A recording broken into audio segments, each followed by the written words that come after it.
Mohon dimaklumi Ibu Bapak, teman-teman mahasiswa, bahwa kita untuk sesi ini hanya akan dibatasi pada perspektif pedagogi baru.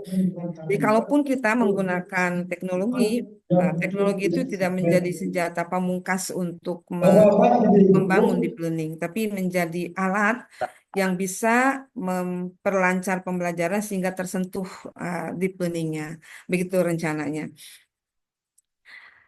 Capaian yang diharapkan dari pertemuan ini, mudah-mudahan kita semua mahasiswa yang ikut dalam kegiatan ini mampu menyimpulkan makna deep learning dalam konteks pedagogik baru. Nah, kita lihat dulu latar belakangnya. Seiring dengan tingginya atau hiruk pikuknya disruptif teknologi, maka kita juga menghadapi tantangan pendidikan yang tidak mudah ternyata. Di mana dunia sudah tidak tersekat-sekat lagi, sifatnya global, apa yang terjadi di Indonesia juga bisa dilihat, didengar, ditonton oleh masyarakat dunia, maka dampaknya pengetahuan juga begitu pesat berkembang.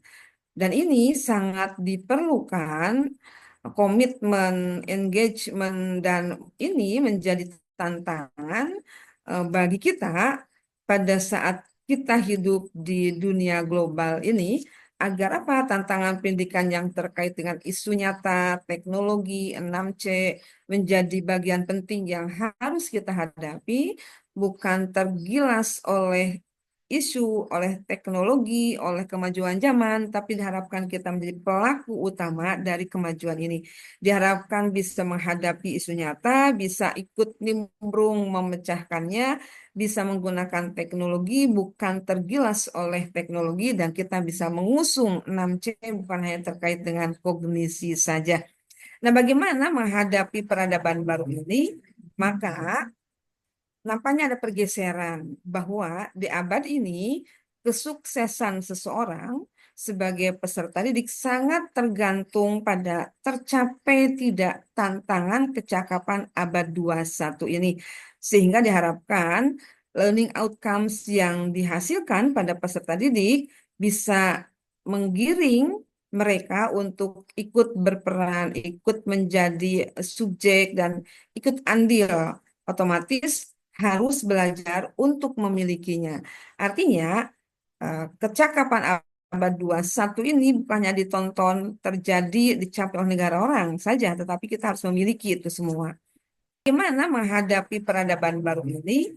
Maka nampaknya ada pergeseran bahwa di abad ini kesuksesan seseorang sebagai peserta didik sangat tergantung pada tercapai tidak tantangan kecakapan abad 21 ini.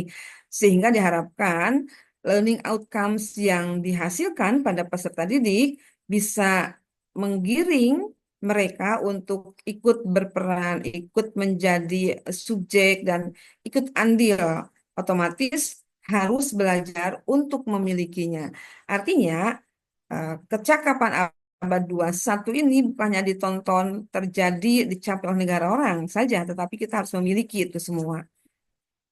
Nah, kenyataannya bahwa deep learning yang menjadi pendekatan yang insya Allah bisa meningkatkan martabat Indonesia untuk selevel dengan karakter, dengan capaian, dengan kualitas yang sudah kita tonton di negara-negara maju.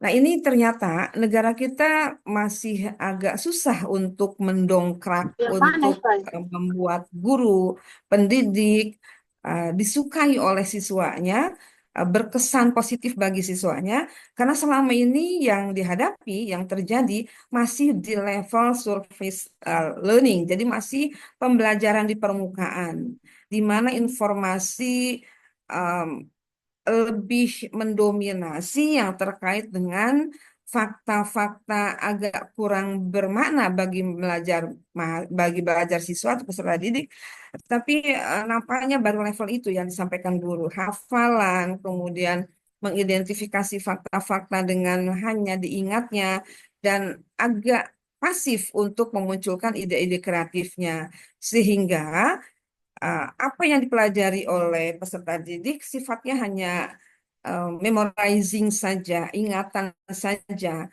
kurang dihubungkan dengan fakta-fakta yang diperlukan untuk belajar di masa depan peserta didik.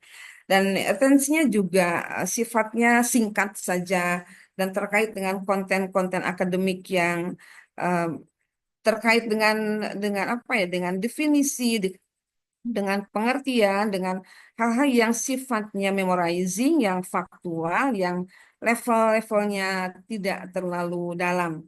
Gitu. Oleh karena itu, seringkali kita katakan bahwa em, pembelajaran yang sifatnya di permukaan ini hanya bersifat transfer of knowledge, hanya bersifat memindahkan pengetahuan dari tidak tahu menjadi tahu. Masalah berapa lama nyawa tahu itu bisa dipertahankan di memori peserta didik, nampaknya kalau tidak ada hubungannya dengan fakta yang bermanfaat, tidak berhubungan dengan apa yang sedang dan harus dikuasai oleh mereka, maka nyawa memorizing ini, ingatan ini sangat singkat.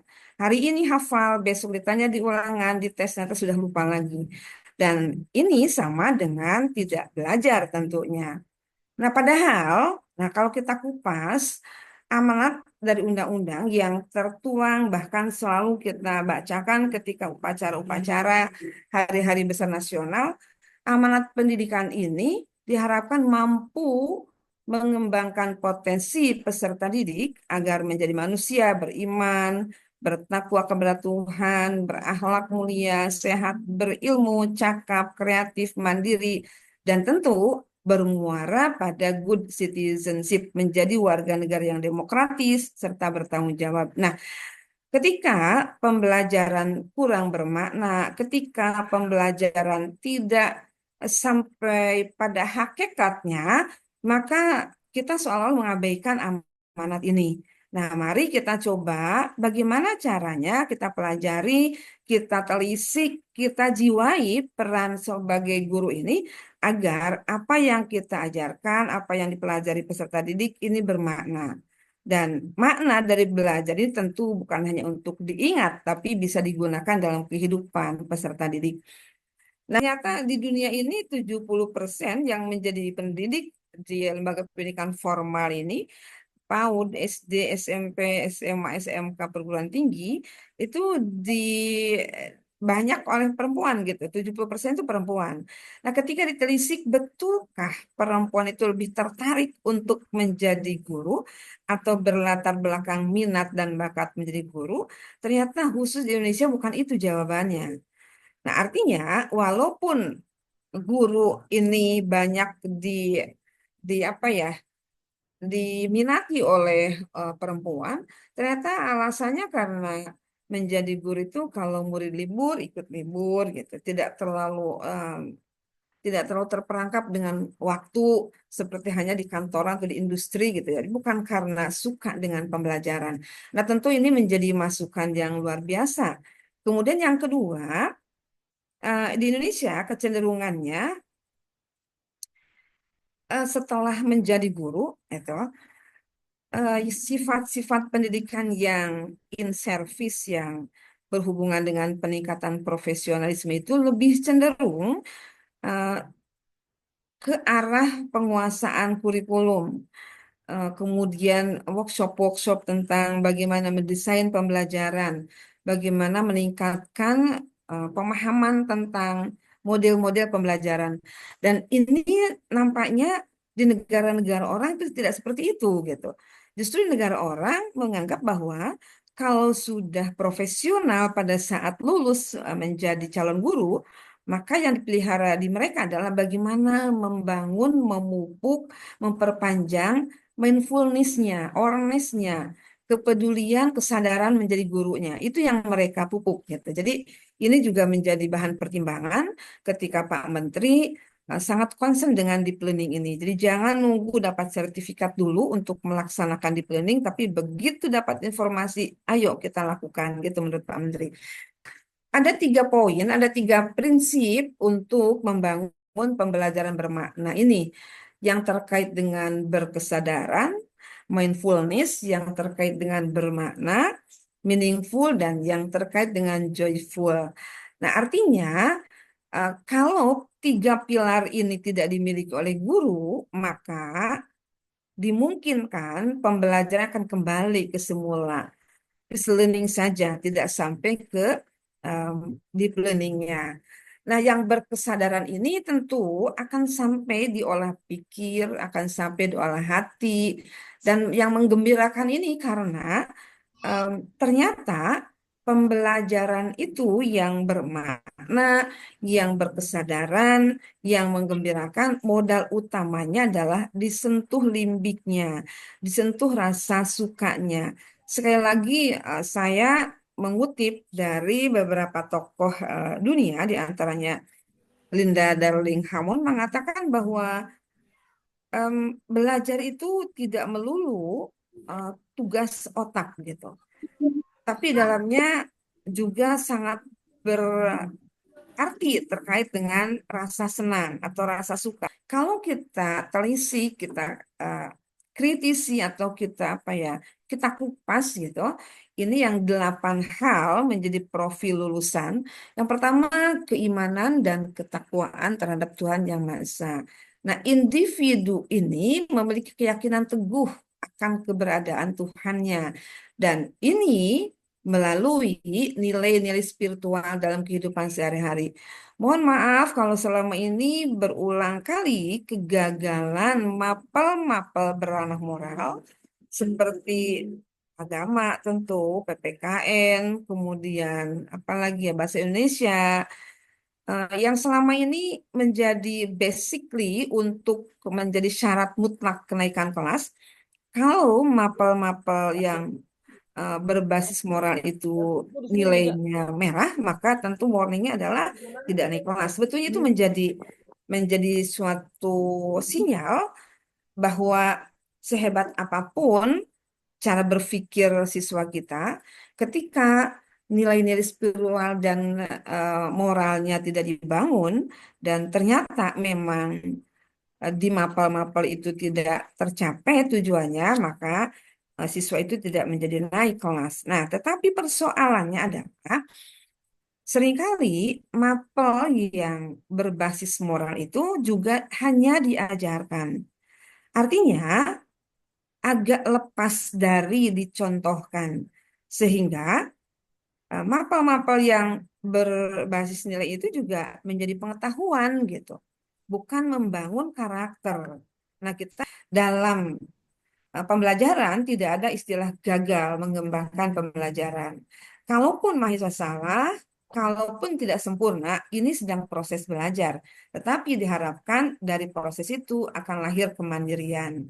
Begitu juga kesehatan dan komunikasi. Jadi nampaknya kita punya banyak PR nih sebagai guru, sebagai dosen, sebagai pendidik untuk mengubah mindset dari yang mengajar itu sangat sederhana menjadi mengajar betul-betul luar biasa, harus kompleks dari berbagai macam sudut, dan tentu mendorong peserta didik untuk ikut aktif. Sebetulnya konsep dasar dari deep learning itu apa? Nah, ini rata-rata di Indonesia ya ada berbagai macam kesempatan ketika ingin memecahkan deep learning, kita mengambil rujukannya dari Fulan. Nah, kita coba lihat apa yang menjadi karakteristiknya. Ini menurut Fulan bahwa deep learning ini merupakan pendekatan sistemik. Mahasiswa atau peserta didik ini di zaman sekarang jangankan diminta untuk menganalisis secara kritis, ditanya saja seringkalinya bingung menjawabnya. Diminta bertanya juga bingung bertanya apa gitu. Bahkan kalau diminta untuk mempresentasikan sebuah hasil karya mereka, misalkan tugas gitu, si presenter ini kalau dapat pertanyaan dari Rudien hanya mengandalkan googling gitu. Jadi tidak menyiapkan dari awal untuk menguasai seluruh konten yang menjadi bagian tugasnya, tapi mereka mindsetnya itu ya udahlah gampang, begitu ada yang bertanya nanti kita minta waktu untuk googling.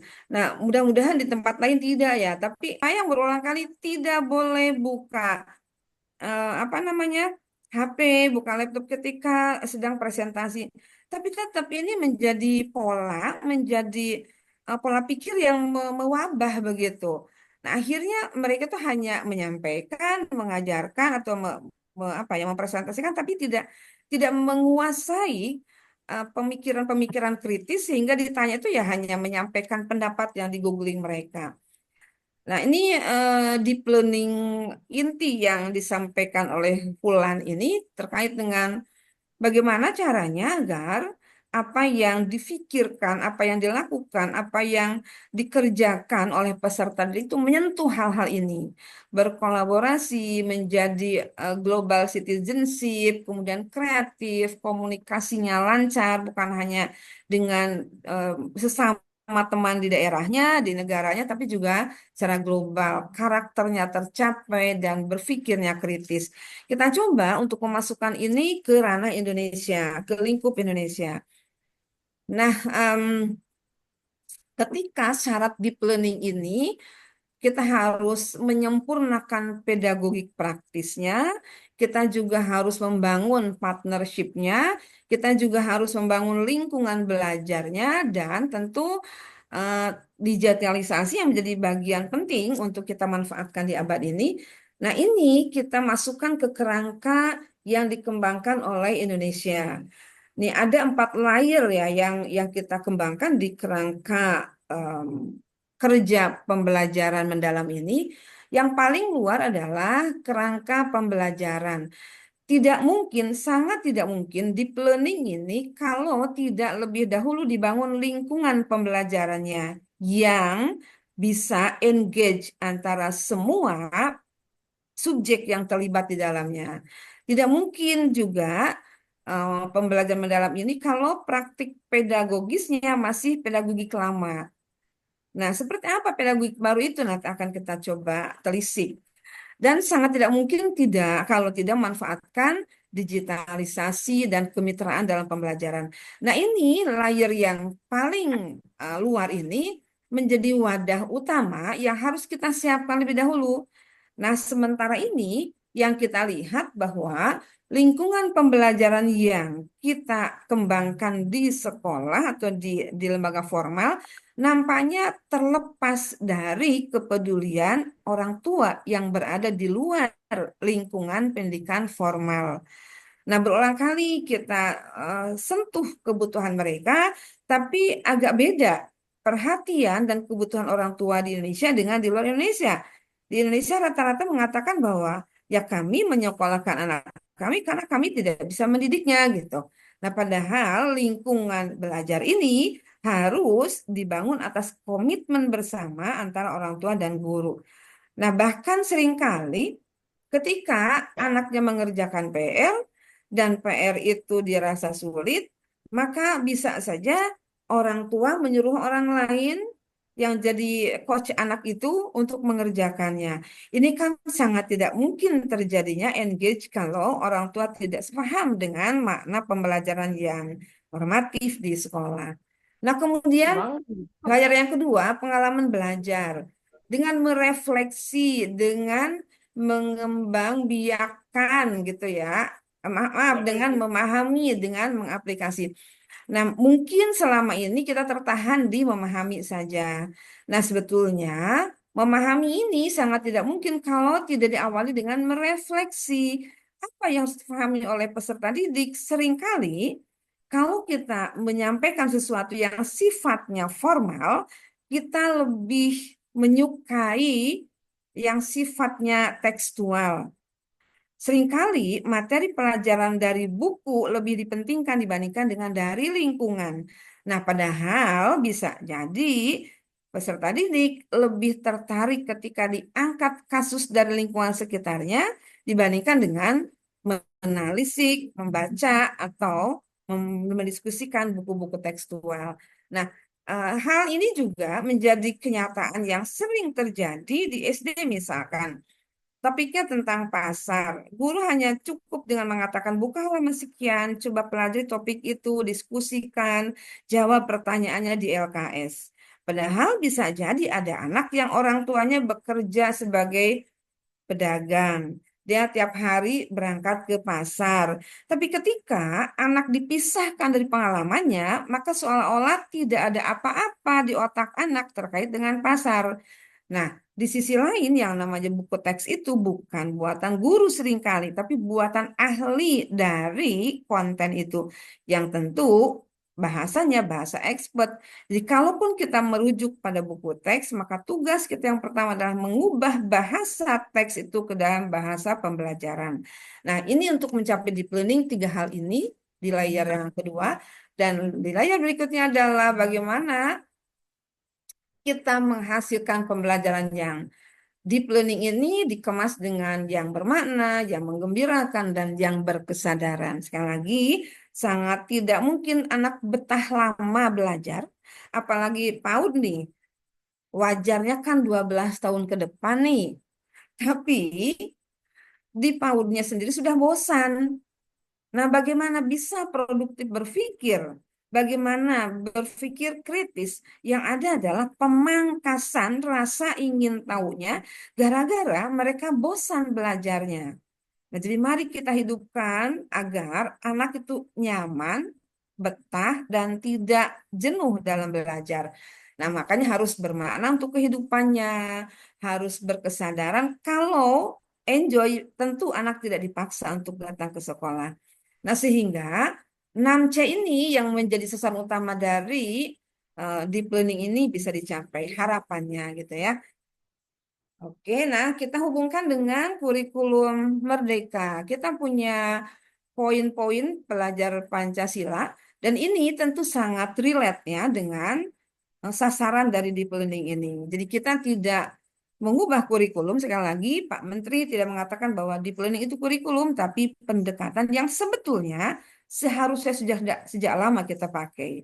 Sejak lama kita gunakan agar pembelajaran ini bukan hanya mengisi ruang memori, tapi juga menjadi aktivitas nyata yang terkait dengan moral, terkait dengan mental, terkait dengan sikap, dan tentu juga terkait dengan intelektual. Nah, apa yang menjadi penyakit peserta didik kita? Oh, ternyata karena pembelajarannya membosankan gitu. Nah, ini pertanyaan yang harus kita jawab dan tidak mudah menjawabnya karena tentu butuh teori dan butuh data empirik untuk menyajikan pembelajaran yang membangun rasa senangnya siswa yang belajar. Nah, kalau ada pertanyaan mengapa mindful learning gitu? Karena ternyata setiap siswa memiliki latar belakang dan kebutuhan yang berbeda-beda. Kita di kurikulum Merdeka sudah mengangkat tentang kelas berdiferensiasi. Nah, kalau kelasnya homogen sangat nggak mungkin.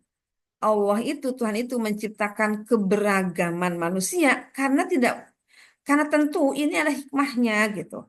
Nah, ketika misalkan satu kelas itu ada KKM-nya, ada standar kelulusannya, dan diharapkan satu kali lewat bisa sampai KKM, ya kita sama dengan apa ya? Kita sama dengan melawan takdir. KKM Matematika 7. Padahal di situ ada anak yang tidak hebat potensi di matematika. Apa iya dipaksa harus 7? Nah, tentu yang penting adalah bagaimana membuat anak itu, peserta didik itu optimal perkembangannya. Masalah maksimalnya di mana, itu sangat tergantung pada anugerah dari masing-masing individu. Dan tentu guru mengoptimalkan ngajarnya. Nah, artinya tidak menyerah ya udahlah anak ini kan memang segitu-gitunya, tidak bisa begitu juga gitu ya. Jadi dengan mindful ini kita harus tahu keberagaman peserta didik seperti apa, hebatnya di mana saja gitu. Nah, kalau di perguruan tinggi nampaknya sudah kalah dengan asumsi memilih prodi, memilih jurusan karena memang tidak dipaksa. Tapi cikal bakalnya bisa jadi mahasiswa baru ngerti kalau saya tidak tepat ngambil matematika setelah masuk di kelas matematika. Karena kita tidak ada tes bakat minat ketika masuk di SMA. Itu kan persoalannya ditanjang gitu ya. Nah, mindful ini komponennya kesadaran, kemudian pengalaman saat ini, dan acceptance atau penerimaan. Bagaimana guru menciptakan pembelajaran agar siswa tertarik, tidak dipaksa? Tentu rumusnya tidak akan sama. Di Arts of Teaching ini, walaupun standar sainsnya sama, ilmu yang dipelajari sama, Tetapi tentu menghasilkan kesadaran ini, tipe, style, model guru berbeda-beda. Sangat tergantung pada sense of dari gurunya. Ini tidak bisa dibuat rumus secara mutlak. Yang kedua, tentang present experiences. Bagaimana guru menceritakan pembelajaran yang melibatkan pengalaman siswa. Ini secara kontekstual, tidak tekstual gitu ya. Karena anak atau peserta didik hidup di berbagai macam lingkungan dengan melibatkan pengalaman mereka yang berbeda-beda. Kemudian bagaimana guru menerima keberagaman siswa sehingga dapat menciptakan pembelajaran sesuai dengan karakteristik siswa.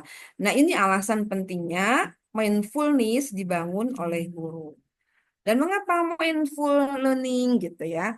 Kalau tadi tentang kesadaran tentang makna dari pembelajaran agar membantu siswa berpikir kritis, terlibat aktif dalam proses belajar. Nah, apa yang harus kita perhatikan dengan meaningful ini?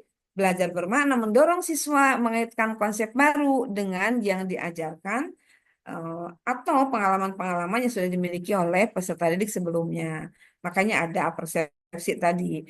Pembelajaran menghubungkan pengetahuan baru dengan konsep yang relevan yang telah dipelajarinya. Pengetahuan baru harus berinteraksi dengan struktur pengetahuan pembelajaran. Jadi kalau menurut Piaget bahwa otak manusia itu ibaratnya file yang sudah tersusun gitu ya, dan itu sudah menjadi struktur pengetahuan, kita akan menyelipkan di eh, file yang mana gitu. Jadi memang mengajar juga harus sistematis, dari mudah ke sulit, dari sederhana ke kompleks agar kita tidak ngacak-ngacak file yang sudah dimiliki oleh peserta didik. Dan mengapa joyful? Tentu menciptakan pengalaman belajar yang menyenangkan sehingga siswa merasa lebih termotivasi dan puas. Nah, apa saja yang terkait dengan mindful ini? Reinforcement, antaranya tentang pengalaman langsung dan sifatnya fleksibel. Nah, ini amanah dari Prof. Abdul Muti sebagai Mendikdasmen bahwa deep learning pembelajaran mendalam bukan kurikulum. Bisa saja materi yang pelajari siswa sedikit, tetapi pemahamannya terhadap materi tersebut mendalam, sehingga mereka benar-benar menguasainya. Dan ini modalnya adalah tiga tadi, mindful, meaningful, dan joyful. Nah, ini gambaran dari mindful yang intinya sudah tadi dipelajari, meaningfulnya, dan ini joyfulnya. Harapannya nanti teman-teman untuk mendalaminya bisa membuka buku uh, fulannya ya. Nanti kalau belum ada yang belum punya, nanti saya bisa share. Nah, ini sasaran yang ingin dicapai dari deep learning ini yaitu hot atau high order thinking. Tapi tentu prerequisite-nya harus slotnya dicapai dulu. Tidak mungkin lompat ke hot kalau lotnya tidak tercapai. Nah, ini contohnya teman-teman dari deep learning ini. Aktivitas belajarnya apa, dampaknya seperti apa, dan model apa yang diperlukan agar mindful ini bisa dibangun gitu. Begitu juga meaningful dan joyful. Dan peran guru tentu dalam pembelajaran ini harus kreatif, inovatif, dan memfasilitasi peserta didik dengan baik. Guru yang di samping mampu menyajikan materi, juga memancing meningkatkan kemampuan berpikir kritis. Nah, ini 6C-nya tadi sudah dijelaskan di awal. Dan ini yang harus dikuatkan di penguatan karakter bangsa dan kesimpulannya bahwa deep learning bukan kurikulum, deep learning ditopang oleh tiga pilar tadi. Poin kunci deep learning adalah pembelajaran berpusat pada aktivitas peserta didik dan deep learning menguatkan karakter positif dari 4C, 6C tadi. Nah, ini rumusnya bahwa ternyata pedagogik itu sebagai drivernya, teknologi sebagai akseleratornya, dan culture sebagai landasan pacunya, kemudian team play sebagai mesinnya, dan ternyata konten hanya sebagai kendaraan. Yang utamanya adalah love, di oksigen. Jadi oksigennya itu, love-nya itu sebagai oksigennya. Sangat tidak mungkin kalau kita tidak suka, tidak cinta dengan pekerjaan kita, kemudian kita bisa melahirkan deep learning ini. Oke, yang terakhir, ini saya coba buat pantun.